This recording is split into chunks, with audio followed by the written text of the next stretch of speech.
Sibeth El Biaï. J'assume parfaitement de mentir pour protéger le président. Elle nous dit aujourd'hui que ce sont des paroles sorties de leur contexte et tronquées. Ça veut donc dire qu'elle a bien prononcé ce segment de phrase qui est quand même un peu embarrassant. Un mot, cher monsieur, vous parliez sur le mensonge. Oui. On va être très clair. S'il faut dire la vérité aux Français, ça veut dire 10 ans de sang et de larmes. Et je suis désolé de vous le dire, à un moment donné, vous confondez tout sur ce coup-là. Ça veut dire que vous assumez de mentir aux Français? Mais je mens pas, monsieur. Mais vous voulez que je vous parle de dossiers importants? Si vous voulez dire la vérité aux Français, ça veut dire que vous ne le dites pas? Vous voulez dire la vérité aux gens sur ça? Mais qu'est-ce que le terrorisme vient faire là-dedans? Vous voulez dire sur le chômage aux gens? Mais attendez, je suis désolé, aujourd'hui, il faut donner une vision d'espérance aussi aux Français. Donc à un moment donné, le problème de la politique, c'est pas de mentir, c'est de faire des choses. Vous êtes toujours en train de laver plus blanc, plus blanc. Vous savez, j'ai compris une chose, moi.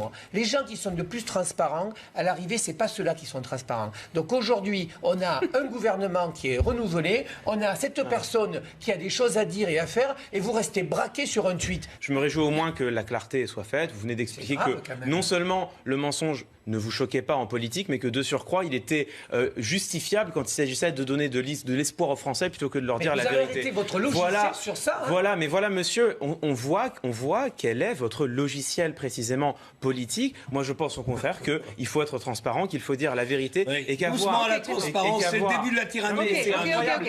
Pas tous en même temps. Non, mais c'est incroyable. Doucement à la transparence. En fait, que vous me disiez que les accusations de mensonges ne sont pas justifiées, on pourrait en débattre. Mais que vous me disiez que ça ne vous choque pas, et même monsieur, que vous m'expliquiez que pour vous, mentir en politique, c'est normal, les bras m'en tombent, mais au moins c'est exactement ce que vous avez dit.